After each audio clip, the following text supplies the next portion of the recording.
Então, pessoal, olha só. Cara, a gente já viu muita coisa em ótica, não daria para fazer uma revisão a toque de caixa.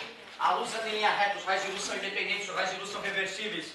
Os meios podem ser opacos, transparentes e translúcidos. A luz pode sofrer vários fenômenos. Reflexão, o raio incidente ou raio refletido e a reta normal são coplanários. O ângulo de incidência é igual ao ângulo de reflexão.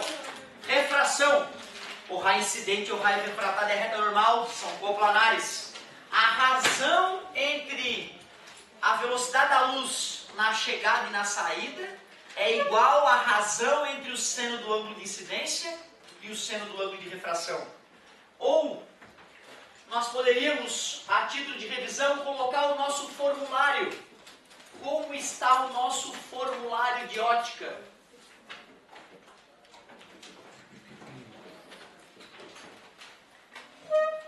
Em ótica, além da equação do aumento linear, que serve para lentes e espelhos planos ou esféricos, além da equação dos pontos conjugados de Gauss, nós também vimos a fórmula para o acoplamento de espelhos planos, né? Certo? Vimos essa formuleta. Chegamos a ver, pelo que eu vi, a equação dos construtores de lentes também, né? Certo? Equação dos construtores de lentes, equação de Halley. N da lente dividido pelo N do meio, menos 1, que multiplica 1 sobre raio de uma das faces, mais 1 sobre o raio da outra face. Não se esqueçam, face côncava, raio negativo, face convexa, raio de curvatura positivo. A lei da refração, N de chegada vezes o seno do ângulo de chegada é igual ao N de saída vezes o seno do ângulo de saída, onde o N é a velocidade da luz no vácuo, dividido pela velocidade da luz no meio em questão. E como nós terminamos com prismas óticos, nós vimos lá, né, que tem o ângulo de abertura ou refringência, que é o ângulo mais importante do prisma. Aí vem um raio de luz incidente na primeira face. Tem a reta normal a primeira face. A gente chamou de I1, o ângulo de incidência na primeira face. Do ar para o vidro diminuiu a velocidade e se aproxima da normal. Chamamos de R1, o ângulo de refração na primeira face.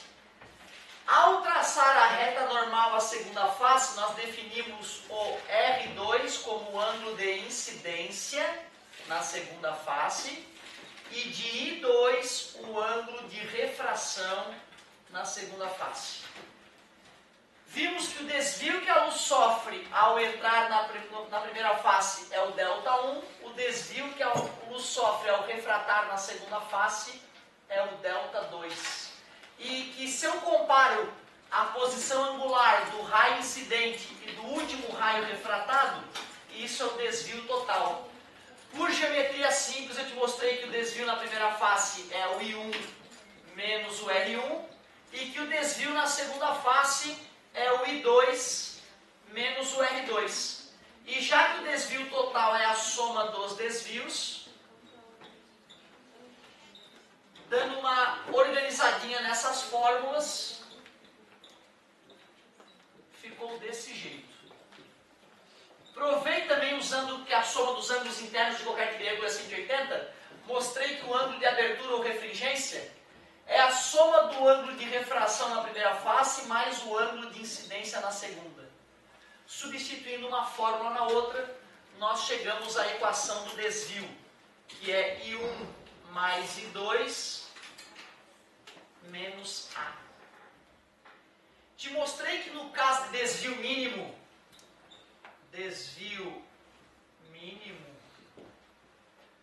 o ângulo de chegada é igual ao ângulo de saída, portanto o R1 é igual ao R2, o raio atravessa o prisma paralelamente à sua base, ou formando um triângulo isósceles com a parte superior dele.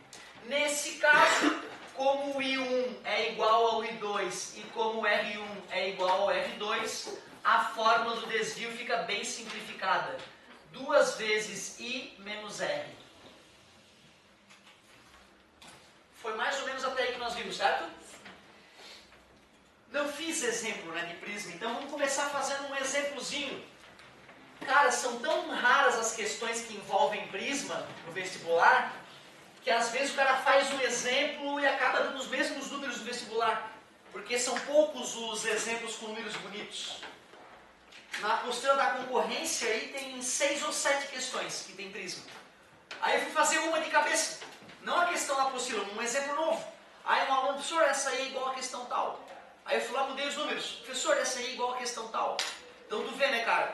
Mesmo sem querer, às vezes tu vai acabar fazendo uma questão que é igual a questão do vestibular. Vamos fazer assim, ó.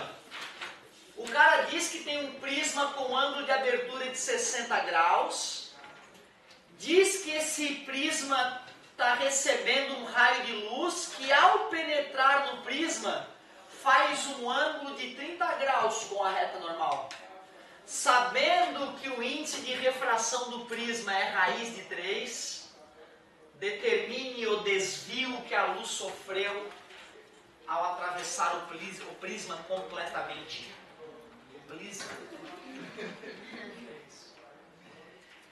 Mosquitos.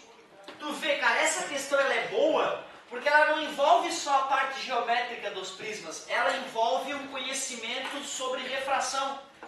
Para que o aluno possa calcular o desvio, já que a gente não sabe se é desvio mínimo ou não, teoricamente eu vou ter que pegar o ângulo de entrada, somar com o ângulo de saída e subtrair o ângulo de abertura. E por enquanto eu só tenho o ângulo de abertura.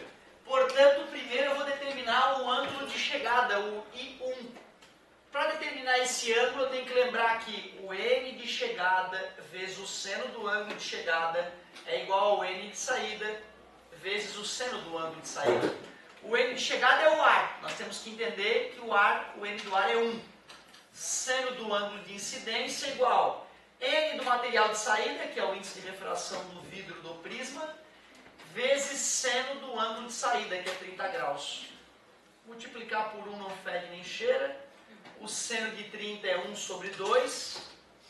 O ângulo cujo seno é raiz de 3 sobre 2, 60 graus. Agora que eu descobri que o ângulo I1 é 60 graus, eu posso descobrir o I2. Para descobrir o I2, eu vou ter que fazer a refração da luz na saída do prisma. Para que eu possa achar o I2, eu primeiro vou ter que achar o R2. Nós sabemos que, se esse ângulo aqui é 90 graus, se aqui é 30, eu descubro que esse ângulo aqui é 60. Como a soma dos ângulos internos de um triângulo é 60, esse ângulo aqui também tem que ser 60. Eu descubro que o R2 tem que ser... Observe que eu nem precisei usar o fato de o ângulo de abertura ser igual ao R1 mais o R2. Se eu tivesse usado, eu teria chego à mesma conclusão. Eu teria chego à conclusão de que o R2 vale 30 graus. Ao chegar a essa conclusão, eu percebo que R1 e R2 são iguais e, portanto, I1 e I2 também serão iguais. Então, eu não vou dar o trabalho de calcular de novo a refração na saída, porque o I2 também é 60 graus. E o ângulo de abertura também é 60 graus. 60 menos 60 deu 0, o desvio foi 60 graus. Como nesse caso era o caso de desvio mínimo, eu poderia ter usado a fórmula do desvio mínimo se eu tivesse atentado para isso antes, né? Aí ficaria 2 vezes o ângulo de entrada, que é 60, menos o ângulo de saída, que é 30. Aí eu confirmaria que a fórmula do desvio mínimo funciona. 60 graus. Eu diria que o mais delicado nas questões de prisma é quando a questão envolve a aplicação da lei Snell-Descartes. A galera tem um pouco de dificuldade aí na hora de aplicar essa regrinha ali. N de chegada vezes seno de chegada igual a N de saída vezes seno de saída. Se tiver calma, dá para matar a questão.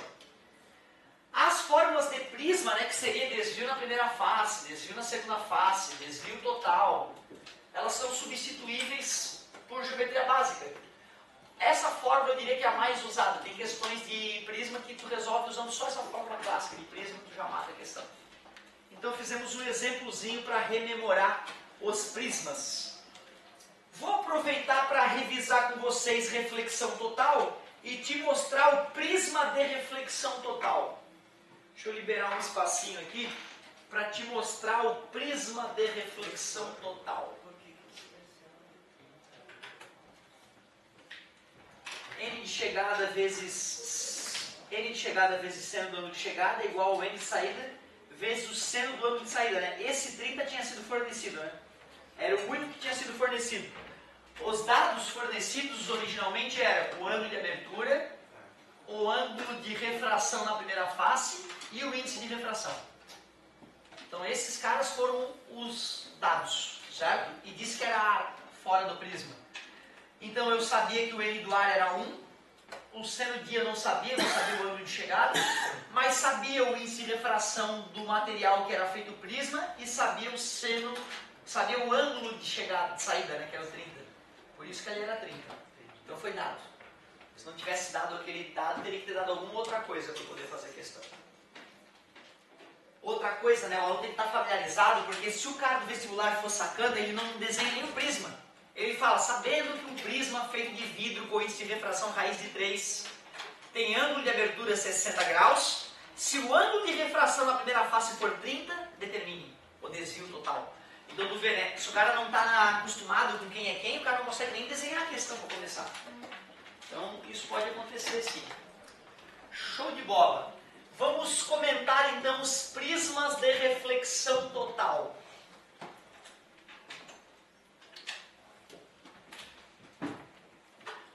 Primeiro, deixa eu dar uma revisadinha. Que história é essa de reflexão total?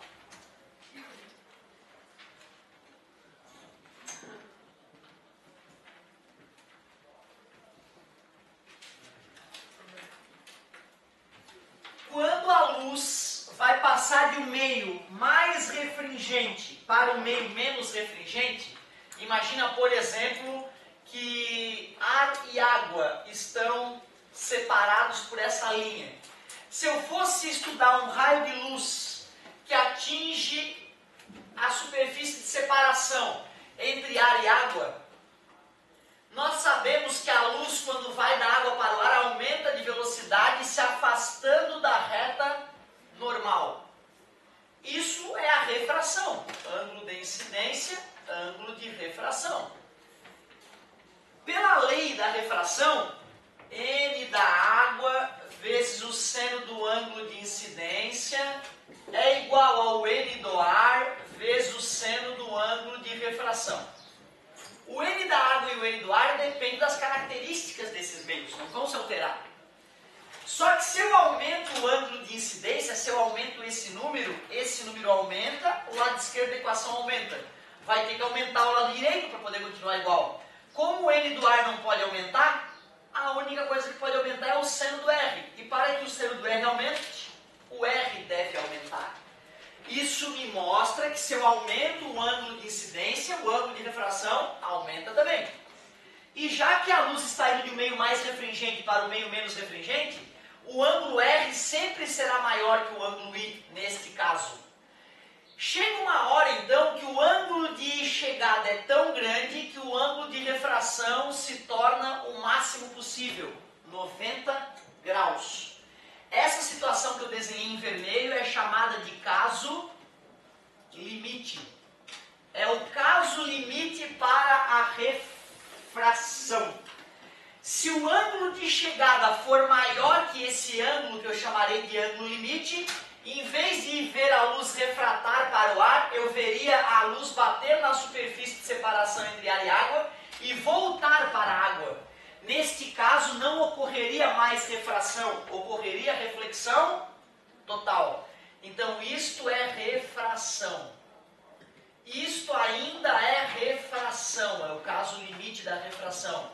Mas se o ângulo é maior que o ângulo de chegada for maior que o ângulo limite, aí ocorre um outro fenômeno chamado reflexão total. Ela tem esse nome porque, nesse caso, 99% da energia radiante retorna ao meio de origem. Como é que a gente descobre quanto é que vale aquele ângulo limite a partir do qual existe a reflexão total? É só aplicar a lei Snell-Descartes no caso limite. O n de chegada, que é o n da água no caso, o n da água, vezes o seno do ângulo de chegada, que é o seno do ângulo limite, é igual ao n de saída, que é o n do ar, vezes o seno do ângulo de saída. E no caso limite, o ângulo de saída foi 90 graus. Nós devemos saber, né, da trigonometria básica, que o seno de 90 é 1. E isolando o ângulo limite, ou o seno do ângulo limite, nesse caso seria o NA sobre o N da água. Se eu quiser generalizar a água meio x, o ar meio y, eu diria que o seno de L, então, é o N do material y dividido pelo N do material x. Os materiais por aí afora dão a dica para o aluno decorar, que é o N menor dividido pelo N maior. Eu acho muito perigoso o aluno decorar essa fórmula se ele não estiver muito atento. Por quê? Porque eu já vi o vestibular dizer que a luz está indo de um material cujo índice de refração vale 1 para um material cujo índice de refração vale 2. E pergunta para o aluno qual é o seno do ângulo limite nesse caso. O aluno que decorou aquela fórmula simplesmente vai lá e diz que o seno do ângulo limite é o N menor dividido pelo N maior, né? Que dá igual a 30 graus. Só que está errado, porque nesse caso não existe ângulo limite.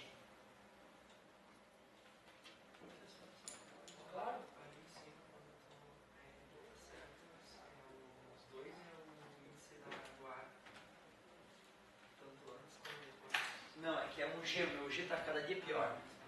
É eu que peço. Meu G vai piorando, cara, era para ser um G de água. Cara, por que nesse caso não existe ângulo limite? Porque como a luz está indo do meio menos refringente para o meio mais refringente, em vez de ela se afastar da normal, ela vai se aproximar da normal. Então não tem o porquê ocorrer reflexão total. Se o aluno só decora que o seno do ângulo limite é o N menor sobre o N maior, ele calcula e diz que dá 30. Então tomem cuidado. Esse ângulo limite de 30 que eu calculei, valeria se a luz estivesse vindo do meio B e indo para o meio A, e não o contrário. Então muita atenção com a decoreba que o seno do ângulo limite é o N menor sobre o N maior. Logo, nós podemos revisar que para ocorrer reflexão total, nós devemos respeitar duas condições. Primeiro, a luz deve aumentar de velocidade. Ou melhor, tender a aumentar de velocidade. 2, o ângulo de chegada deve ser maior que o ângulo limite. Mas isso, se eu não me engano, é uma revisão. Eu só fiz essa revisão porque eu queria te mostrar os prismas de reflexão total. São 2. Então, talvez o que eu vou te falar agora seja novo. Prismas de reflexão total. São 2 prismas de reflexão total muito importantes para a medicina, inclusive. É o prisma de Porro e o prisma de Amici. Na verdade, esses prismas são idênticos. Só são usados de forma diferente. O prisma de Porro pega a luz que atinge uma das faces perpendicularmente e depois de 2 reflexões totais do interior do prisma, faz a luz voltar justamente no sentido oposto da luz incidente. O prisma de Porro é uma forma de fazer a luz dar uma volta de 180 graus. Então a luz, ao refratar para dentro do prisma, não sofre desvio porque o ângulo de incidência é 0, então o ângulo de refração é 0. Só que ela vai sofrer 2 reflexões totais dentro do prisma. E depois dessas 2 reflexões totais, a luz acaba retornando. Prisma de Porro. Já o prisma diamite, ele é idêntico ao prisma de Porot, feito do mesmo material, tudo certinho. Só que eu faço a luz entrar perpendicularmente a uma das faces, sofrer apenas uma reflexão total e no final o raio de luz fez a curva na esquina ali, deu a volta de 90 graus, sem grandes perdas ópticas, já que foi a reflexão total que fez a luz fazer a curva. Se tu pegar um pedaço de vidro cortado na forma de um triângulo isósceles como esses, tu vai tentar brincar na tua casa de fazer a reflexão total e não vai conseguir. Se isso aconteceu é porque o vidro que tu usou não tinha o índice de refração adequado. Observe que para a luz estar sofrendo aquela reflexão, o ângulo de incidência é 45 graus e o ângulo de reflexão é 45 graus. Então o ângulo limite vai ter que ser maior que 45 graus, concorda comigo? Porque se o ângulo limite fosse 45 graus, a luz, em vez de sofrer reflexão total, ela tomaria esse caminho, né? O caminho do caso limite, né? Certo? Então, olhando para a fórmula do ângulo limite, se o ângulo limite fosse 45 graus, vamos ver o que aconteceria. O N menor é o N do ar, vamos supor que esses prismas estão imersos no ar, e eu quero calcular o N do prisma. Sendo de 45, raiz de 2 sobre 2, o N do ar é 1, e o N do prisma eu quero calcular. Está dividindo, passa multiplicando, está multiplicando, passa dividindo. Racionaliza. Ah, que bela manhã para racionalizar. Multiplica por raiz de 2 em cima e embaixo. O N do prisma seria raiz de 2. Mas se fosse raiz de 2, o ângulo limite seria 45 graus, e nós observaríamos esse raio de luz vazando pelo prisma. Eu não quero que isso aconteça. Eu quero que aconteça reflexão total. Portanto, o índice de refração do prisma tem que ser maior que raiz de 2. Aí ele vai funcionar como um prisma de reflexão total. Como raiz de 2 é aproximadamente 1,41, se o índice de refração do vidro for 1,42, funciona. Se for 1,41, não funciona. E a luz vaza. Então tu vê, né? Se eu uso um vidro que tem um índice de refração 1,41, a luz ao penetrar no prisma tomaria esse caminho.